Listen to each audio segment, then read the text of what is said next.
হইছে ক? বিয়া তো দিয়া দিছ, কোনো কাম তো শিখাইছ না। শাশুড়ি কাছে আটা গুলবার আমি কি করাম? আমি থাকতে তোর কিসের টেনশন? আমি যা বলি তুই খালি ফলো কর। আচ্ছা আচ্ছা, প্রথমে আটা দে। কই দিয়াম? তোর মাথায় দে। আটা কই দিবি সেটাও জানোস না, না? দিছি। এখন পানি দে। হাত দিয়া দেখ শক্ত হইছে না নরম। লেটকা লাগতেছে তো। তাইলে শুকনো একটু আটা দে। এখন দেখ শক্ত না নরম। এখন একটু শক্ত হইছে। তাইলে একটু পানি দে। আর শোন, পানি গ্লাস দিয়া দিস না, হাত দিয়া দে।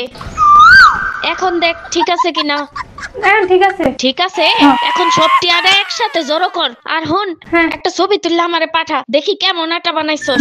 আচ্ছা, সুন্দর হয়েছে। तो खींच मेरी फोटो तो खींच मेरी আমারে বানাই। বড় লোকের বেটি লো হে আম্মা, দেখছো কত সুন্দর আটা গুলছি? ঘন্টা হইছে, তোর জন্ম দিয়েই ভুল হইছে। ফোনটা